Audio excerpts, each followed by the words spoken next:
my amazing viewers. Thank you so much for joining me on my program once again. I appreciate you wherever you are connecting from. If you have not subscribed to my channel, please kindly subscribe to my channel. Click the notification bell so that you'll be notified each time I upload a video. You will be among the first to receive it. Thank you so much and remain blessed. Whenever you look my video, whenever you watch my video, share the video to all platforms. Share it to family and friends. Share it in your WhatsApp group so that people can get information on what is happening in the contraption called Nigeria, mainly against the Biafrans, against the Duduas, against the indigenous people in the contraption called Nigeria. I try as much as possible to set the record straight. I don't preach hate speech. I don't speak against people. I set the record straight. The only important thing I do here is to make sure that the plight of the people remains on the front burner and the world will know the true story of what is going on in the contraption called Nigeria.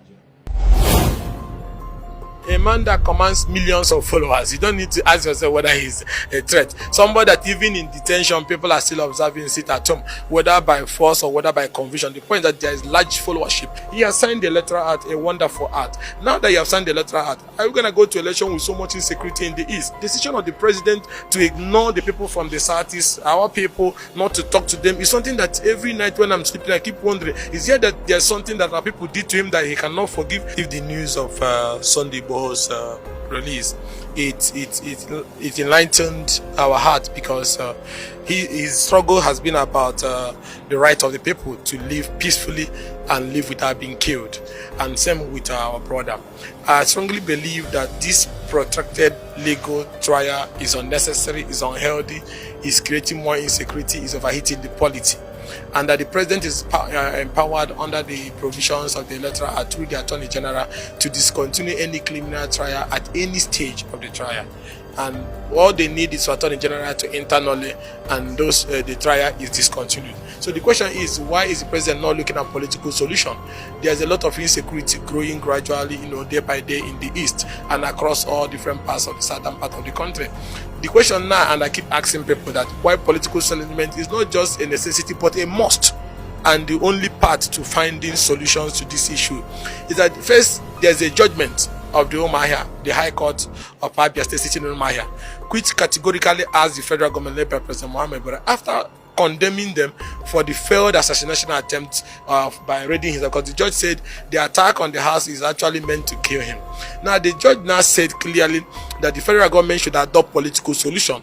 If the judge, after delivering judgment, goes extra mile to say take political solution, is giving the government a road, and that I thought that by now the president should have started exploring those options by engaging politically to find a solution as the only way to solve this agitation that is also increasing insecurity.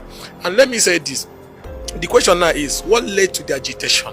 What led to the agitation was the inability of the president to fulfill his constitutional responsibility as spelled out in section 14 of the constitution, which said that the primary essence of governance is protection of lives and property. So when those killings was happening, the clash and so on and so forth was going on in the East, if the president has applied so much effort and so much commitment that is visible to everybody, there wouldn't have been any need for people looking for an alternative. It was when the president was trying to classify some of those things as made dispute of farmers and so, and people are being killed and raped, that our people decided to resort to finding a way to protect themselves. So it's all about self-protection, which is even recognized by international law. And at the time they were protecting themselves, government should have say, okay, you don't need to protect yourself, we're going to protect everybody and we're going to deal decisively with the people behind this insecurity. But government did not do that. That is what led to this emergence of both the ESN, both the other things that has worsened security situation in the East. And I think that for the way to solve it is for the president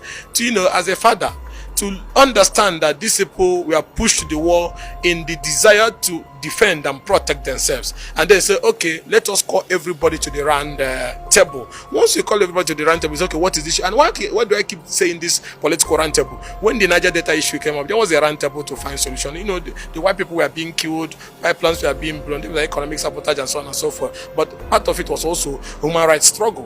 When the issue of the OPC came up, when the issue of even Boko Haram, as bad as Boko Haram is, government were able to negotiate with some of them, reintegrate them into society and train train them. So if you can train terrorists and then people that are, agitating for self-preservation, self-protection, and self-defense, and so on and so forth, you should be able to call them. It's a less crime. You should be able to call them. It's not even a crime because it's recognized by God, it's recognized by the Bible, it's recognized by international law, it's recognized by our constitution. So I expected that the president should have called everybody together and say, okay, southern leaders or southeast leaders, what is the problem? Okay, because of this and that, I give you this one, I give you this one I cannot give. Then they find a common ground. But the decision of the president to ignore the people from the southeast, our people, not to talk to them, is something that every night when I'm sleeping, I keep wondering, is here that there's something that our people did to him that he cannot forgive? Ordinarily call people to the round table to discuss is difficult. So I'm pleading with President Muhammad Buhari as the father of the country. He has signed the electoral act, a wonderful act. Now that you have signed the electoral act, are we going to go to election with so much insecurity in the east?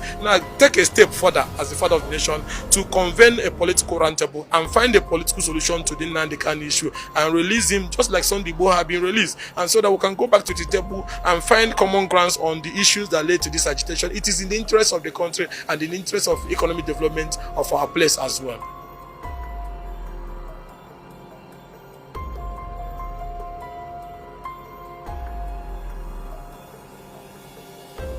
Of course, definitely, a man that commands millions of followers, you don't need to ask yourself whether he's a threat. Somebody that even in detention, people are still observing, sit at home, whether by force or whether by conviction. The point that there is large followership that the man enjoys, even with the level of government, pressure and intimidation and so on and so forth. People that still believe in him is still coming out. The point is not whether he's a threat or not. The point that there was genuine agitations, and those genuine agitations need to be addressed. And even if you remove him from the picture today, another person, as long as those injustices are still there, will rise up. So it's not even about him. There have been other people before him. So the only way to find sustainable solution, like I said before, it's not a question of whether he's a threat or not a threat. Is to call everybody together and address those agitations that led to these issues.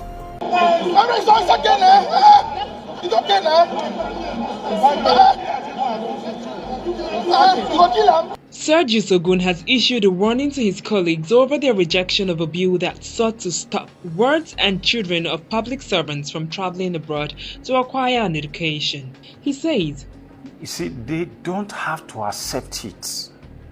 That was why they were telling me to step down the bill. I said, no, I won't step it down. They just missed a glorious opportunity to write their names in history. One. And secondly, a glorious opportunity to have a choice in the future. I can tell you what will come next is a bill that will say you are serving in government. You are in public space, so your children will use facility that is public. That is what will happen next. I am not prophesying, but write it down today. You heard it first from me. That is what will happen. We're going to have a revolution in this country. It's not going to be a coup. It's not going to be people shooting their way to power or anything. Nigerians will elect a radical. No antecedent, nothing. A radical, because they say, we have elected people with antecedent. They didn't do anything with it. This one, we don't know where he's coming from, but we like what we are hearing. They will elect the person based on that. And that person will go there and say, write on that popular vote and say, if you are in government, including myself, my children will go to public school. And that will stop all this. So they had the opportunity of still voting for this and subjecting themselves to this scrutiny. They threw it away. Most of us have our children in private schools. This bill is not saying withdraw your children from private schools. The bill is not saying if you have your children schooling overseas, you should withdraw them. Because it's not a decree, it's a law. It's only a decree that you can make today, and then backdate it. A law made by a democratic house doesn't operate like that. And I know they are aware of this. So it's their own lot to worry about. It's not for me. It's not whether I'm optimistic, whether they will subject themselves to that. They just missed a golden opportunity to choose a lesser evil. It will happen. It will happen. That they will be denied the opportunity of sending their children to private schools. It's going to happen. And very soon. So I will be here laughing. And they will remember me for this. The rejection of the bill saddens Sergio Sogun, who believes public schools have been neglected by the very people who send their children abroad to get good education. It makes me feel bad that we cannot read the signs is there, is ominous. It's looming very large. That there's danger out there. We are politicians. We go to our constituencies.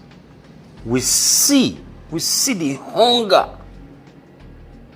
We see the anger on the streets. But yet we close our eyes to the fact that it's going to be okay. It's never going to be okay. Something is going to give. And it's not going to give 20 years from today.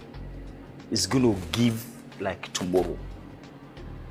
Until we stand on the side of history to correct those things now. This doomsday is not coming, it's here already. I'm not a prophet of doom.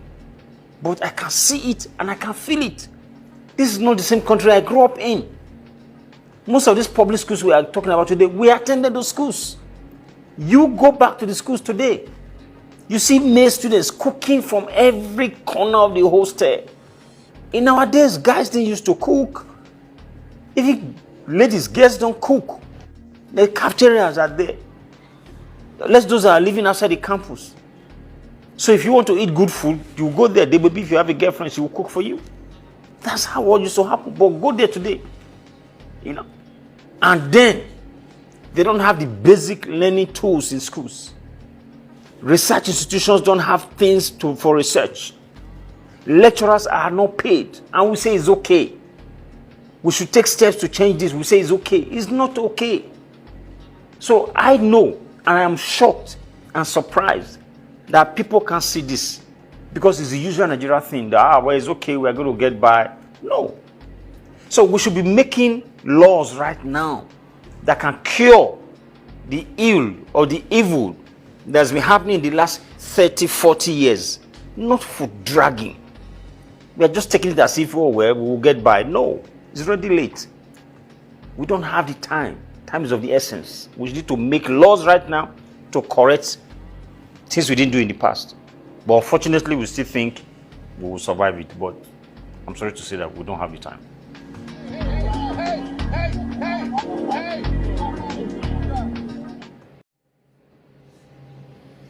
Thank you so much for your patience to watch from the beginning to the end. I hope you have learned something from the video you have just watched. The video you have just watched is to bring information to your doorstep and for educational purpose. It is not to demonize anybody. Let us watch continuously and see who can be able to make a sense out of every nonsense we are seeing. We must continue. We move. It doesn't matter what they do. It doesn't matter what they say. They will kill us. We will kill them. At the end of the day, Biafra is here. Thank you for watching. If you have not subscribed to the channel, please kindly subscribe to the channel. Click the notification bell so that you're notified each time I upload a video. You will be among the first to receive it. Thank you and remember this. Bye-bye. See you